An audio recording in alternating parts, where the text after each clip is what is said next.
Hi friends, welcome to my YouTube channel. Friends, ఈరోజు నేను junior linemen ఓకేనా model question paper explain చేస్తున్నాను. So friends, questions ఏమున్నాయి కదా, ప్రతి చాప్టర్ పైన ఎన్ని మార్క్స్ వస్తాయి అంట నేను క్యాలిక్యులేట్ చేశాను. ఓకే, ఫండమెంటల్ ఆఫ్ ఎలక్ట్రిసిటీ పైన 9 మార్క్స్ వస్తాయి, బ్యాటరీ పైన 4 మార్క్స్ వస్తాయి, మ్యాగ్నెటిజం చాప్టర్ పైన 4 మార్క్స్ వస్తాయి, ఏసీ ఫండమెంటల్స్ పైన 8 మార్క్స్ వస్తాయి. ఓకే, బేసిక్ ఎలక్ట్రానిక్ పైన 6 మార్క్స్ వస్తాయి, డీసీ మషిన్ పైన 6 మార్క్స్ వస్తాయి, ట్రాన్స్ఫార్మర్ పైన 6 మార్క్స్, ఏసీ మషిన్ పైన 7 మార్క్స్, మెజర్మెంట్ పైన 8, ఇల్యూమినేషన్ పైన 2, పవర్ సిస్టమ్ పైన 5 మార్క్స్. ఓకేనా, టోటల్ 65 మార్క్స్ వచ్చేస్తాయి. ఓకే, సో ఇది ఏముంది కదా, ఇది జూనియర్ లైన్మెన్ సిలబస్ ఉంది. సో ఫ్రెండ్స్, నేను అన్ని 65 క్వశ్చన్స్ ప్రిపేర్ చేసి ఎక్స్ప్లెయిన్ చేయాలంటే చాలా కష్టమవుతుంది. సో దానికోసం నేను ప్రతి చాప్టర్ పైన 2 క్వశ్చన్స్ ఎక్స్ప్లెయిన్ చేస్తాను. క్వశ్చన్ నెంబర్ 1 ఏముంది, when alternating current passes through a conductor. ఒక అల్టర్నేటింగ్ కరెంట్ ఒక వైర్ లోపల మనము పాస్ చేస్తే అది కరెంటు ఎలా పోతుంది అంటే క్వశ్చన్లో అడుగుతున్నారు. అంటే సర్ఫేస్లో ఎక్కువ పోతుంది, కోర్లో తక్కువ పోతుందా, లేదా కోర్లో ఎక్కువ పోతుంది, సర్ఫేస్లో ఎక్కువ పోతుందా. ఓకేనా, ఇలాగే 4 ఆప్షన్ ఆయన ఇచ్చేసాడు. ఓకేనా, సో దీనికి ఆన్సర్ ఏముంది, option number B. Portion of the conductor near the surface carries more current as compare to the core. ఓకేనా, కోర్ లోపల తక్కువ పోతుంది కరెంటు, సర్ఫేస్ పైన ఎక్కువ పోతుంది. ఓకేనా, option number B is the answer. Question number 2 ఏముంది, the effective resistance of a conductor will be same as ohmic resistance when. ఓకేనా, ఓమిక్ రెసిస్టెన్స్ ఇంకా ఎఫెక్టివ్ రెసిస్టెన్స్ రెండు ఎప్పుడు ఈక్వల్ అయిపోతాయి అంటే క్వశ్చన్లో అడుగుతున్నారు. ఓకేనా, ఎఫెక్టివ్ రెసిస్టెన్స్ అంటే వోల్టేజ్ ఇంకా కరెంట్ కాన్స్టెంట్ ఉండాలి, అప్పుడు రెసిస్టెన్స్ ఏం వస్తుంది కదా, దానికి మనము ఎఫెక్టివ్ రెసిస్టెన్స్ అంటే చెప్తాము. ఓకేనా, ఓమిక్ రెసిస్టెన్స్ అంటే ఒక కండక్టర్లో కరెంట్ పాస్ చేస్తే అది యూనిఫామ్గా పోవాలి, అంటే కోర్లా ఇంకా సర్ఫేస్ పైన ఈక్వల్గా పోవాలి, దానికి మనము ఓమిక్ రెసిస్టెన్స్ అట్ట చెప్తాము. ఓకేనా, సో దీనికి ఆన్సర్ ఏముంది, option number D is the answer. ఓకేనా, current is uniformly distributed in the conductor cross section. Question number 3 ఏముంది, గ్రౌండింగ్. ఓకేనా, గ్రౌండింగ్ అంటే ఏంటి. ఓకేనా, గ్రౌండింగ్ అంటే అర్థింగ్కి మనము గ్రౌండింగ్ అంటా చెప్తాము. ఓకేనా, సో గ్రౌండింగ్ అంటే కరెంట్ ఏముంది కదా, అది భూమి లోపల పంపిస్తే దానికే మనము గ్రౌండింగ్ అంటా చెప్తాము. సో దానికోసము ఆన్సర్ ఏముంది, ఆప్షన్ నెంబర్ ఏ. క్వశ్చన్ నెంబర్ 4 ఏముంది, లెక్లెన్ సెల్ ఈజ్. ఓకేనా, సెల్స్ ఉన్నాయి కదా, అవి హై పవరు, మీడియం పవరు, ఓకేనా, ఇలా వాడతాము. ఓకేనా, సో లెక్లెన్ సెల్ ఎక్కడ వాడతాము అంట క్వశ్చన్లో అడుగుతున్నారు. ఓకే, సో దీనికి ఆన్సర్ ఏముంది, ఆప్షన్ నెంబర్ 3 ఇంటర్మీడియట్ యూజ్, అంటే మీడియం రేంజ్లో దీనికి వాడతాము. క్వశ్చన్ నెంబర్ 5 ఏముంది, in order to increase the ampere hour rating of a battery cells are connected in. ఓకేనా, మనం ఏం చేయాలంటే ఎంపియర్ అవర్, ఇది పవర్ ఏముంది కదా, దానికి నేను ఎక్కువ చేయాలంటే సెల్స్ ఏమున్నాయి కదా, దానికి ఎలా కనెక్షన్ ఇవ్వాలి అంటే క్వశ్చన్లో అడుగుతున్నారు. ఓకేనా, సిరీస్లో ఇవ్వాలా, ప్యారలల్లో ఇవ్వాలా, సిరీస్ ఇంకా ప్యారలల్లో ఇవ్వాలా, లేదా స్టార్లో ఇవ్వాలా అంటే క్వశ్చన్లో అడుగుతున్నారు. ఓకే, సో దీనికి ఆన్సర్ ఏముంది, ప్యారలల్లో ఇవ్వాలి. క్వశ్చన్ నెంబర్ 6 ఏముంది, ఫ్లేమింగ్ లెఫ్ట్ హ్యాండ్ రూల్. ఓకేనా, ఫ్లేమింగ్ లెఫ్ట్ హ్యాండ్ రూల్లో ఏది పారామీటర్స్ ఉంటాయి అంటే క్వశ్చన్లో అడుగుతున్నారు. ఎగ్జాంపుల్, ఓమ్స్లా ఉంది, ఓమ్స్లాలో ఏముంటుంది అంటే క్వశ్చన్లో అడుగుతాయి, మీరేం చెప్తారు, వోల్టేజ్ ఉంటుంది, కరెంట్ ఉంటుంది, రెసిస్టెన్స్ ఉంటుంది అంటే చెప్తారు. సో అలాగే ఫ్లేమింగ్ లెఫ్ట్ హ్యాండ్ రూల్లో ఏముంటుంది అంటే క్వశ్చన్లో అడుగుతున్నారు. ఓకే, సో దీనికి ఆన్సర్ ఏముంది, option number 3 magnetic field direction ఉంటుంది, కరెంట్ ఫ్లో డైరెక్షన్ ఉంటుంది, ఇంకా కండక్టింగ్ ఫోర్స్ ఉంటుంది. క్వశ్చన్ నెంబర్ 7 ఏముంది, when the temperature of a ferromagnetic material is increased above the Curie temperature then. ఓకేనా, ఒక ఫెరోమ్యాగ్నెటిక్ మెటీరియల్ ఉంది, దానికి నేను టెంపరేచర్ ఇంక్రీజ్ చేస్తా, అప్పుడు ఏమవుతుంది అంటే క్వశ్చన్లో అడుగుతున్నారు. ఓకే, సో దీనికి ఆన్సర్ ఏముంది, option number 1 the ferromagnetic material changes into paramagnetic material. ఇది ఫెరోమ్యాగ్నెటిక్ మెటీరియల్ ఏముంది కదా, అది పారామ్యాగ్నెటిక్ మెటీరియల్లా కన్వర్ట్ అయిపోతుంది. క్వశ్చన్ నెంబర్ 8 ఏముంది, A current of 50 milliampere flow through a series circuit. consisting of 0.6 microfarad capacitor and a resistor connected in series with a 10 kilohertz 250 volt AC source. What is the impedance of the circuit? ఓకేనా. So ఈ ప్రాబ్లంలో ఏం అడుగుతున్నాడు ఆయన, impedance ఎంత అంట క్వశ్చన్లో అడుగుతున్నారు. ఓకేనా. మనకు తెలుసు ఇంపెడెన్స్ ఫార్ములా ఏముంది, Z equal to V divided by I ఉంది. ఓకేనా. వి ఎంత ఉంది ఈ ప్రాబ్లంలో, 250 వోల్ట్ ఉంది. కరెంట్ ఎంత ఉంది, 50 మిల్లీ యాంపియర్ ఉంది. ఓకేనా. So 250 divide by 50 milli ampere చేస్తే ఆన్సర్ వచ్చేస్తుంది. ఓకే. సో దీనికి ఆన్సర్ ఏముంది, 5 కిలో ఓమ్. క్వశ్చన్ నెంబర్ 9 ఏముంది, what is the unit of reactive power. ఓకేనా. యాక్టివ్ పవర్, రియాక్టివ్ పవర్ ఉంటుంది కదా.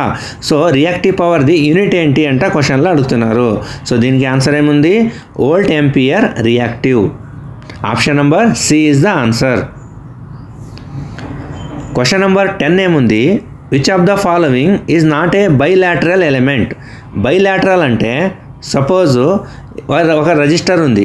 రెజిస్టర్లో మీరు లెఫ్ట్ నుంచి ఫార్వర్డ్లో కరెంట్ పాస్ చేస్తే కూడా పోతుంది, రివర్స్ డైరెక్షన్లో కూడా పోతుంది. ఇండక్టర్లో ఫార్వర్డ్లో కూడా కరెంట్ పోతుంది, రివర్స్లో కూడా పోతుంది.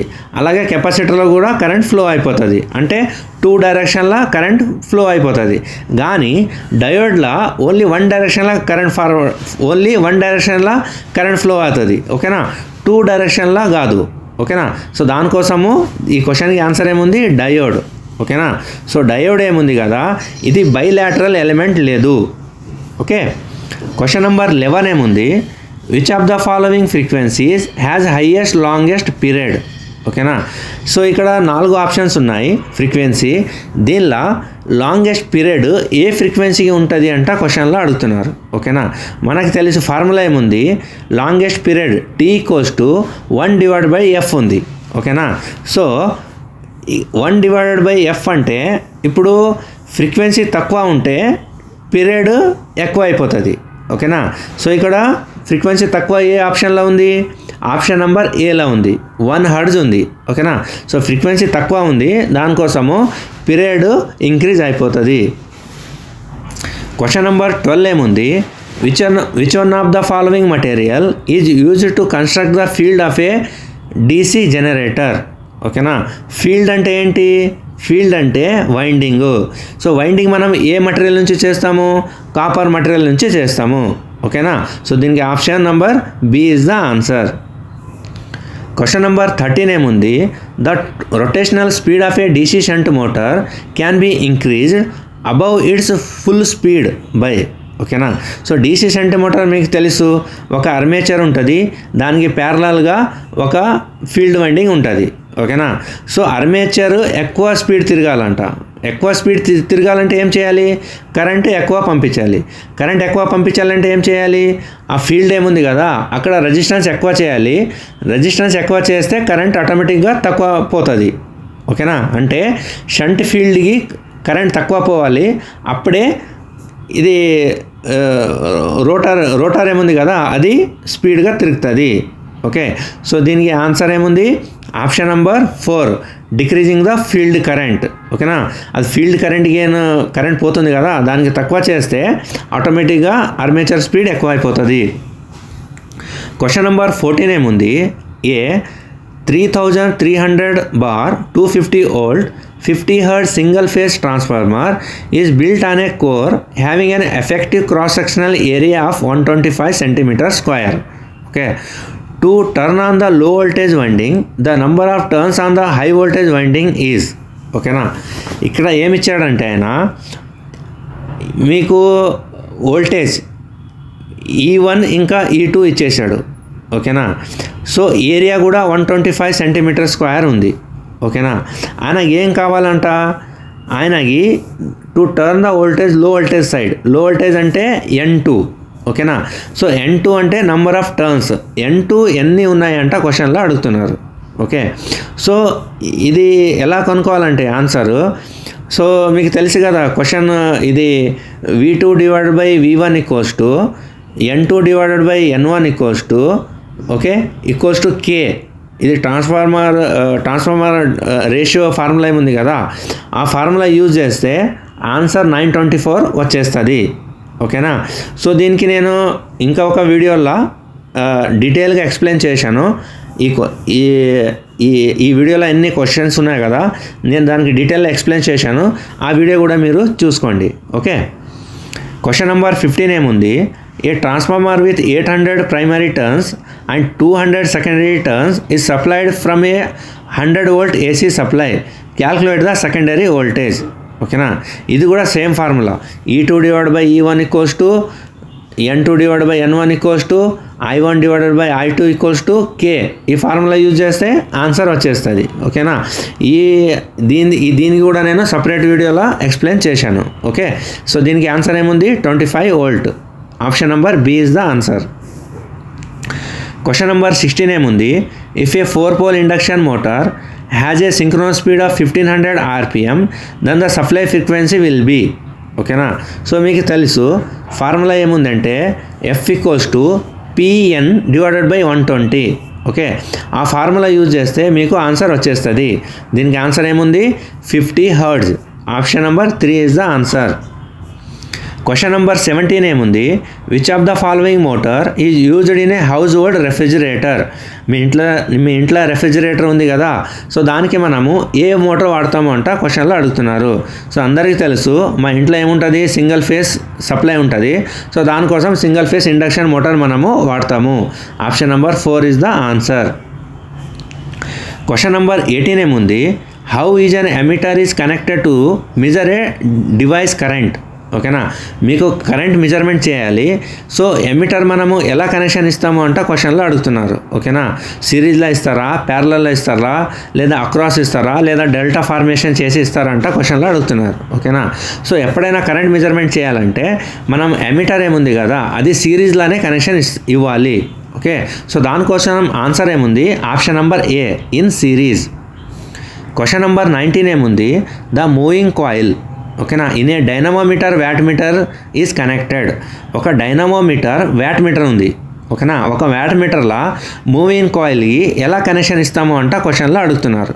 ఓకేనా. సో దీనికి ఆన్సర్ ఏముంది, option number 2, across the supply.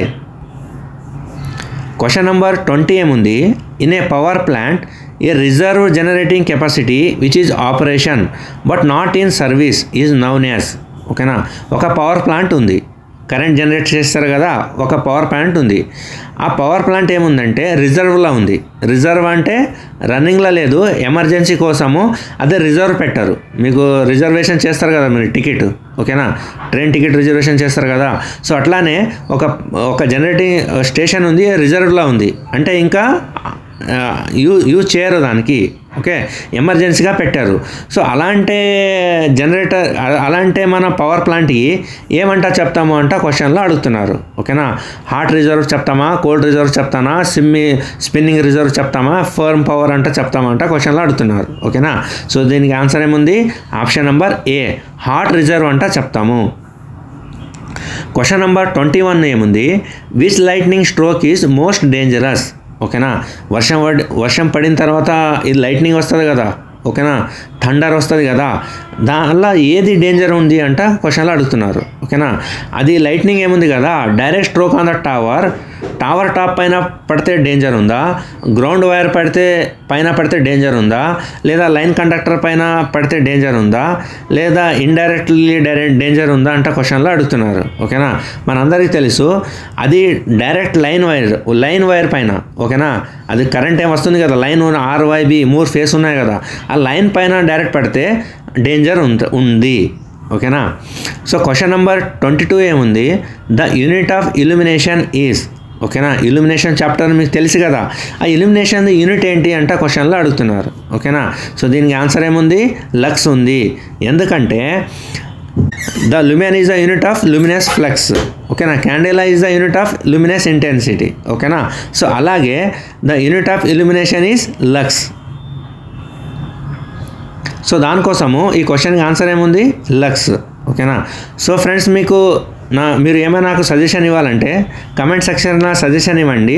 Me suggestion ప్రకారం నేను ఇంకా చాలా వీడియోస్ చేస్తాను. Okay. Thanks for watching my YouTube channel.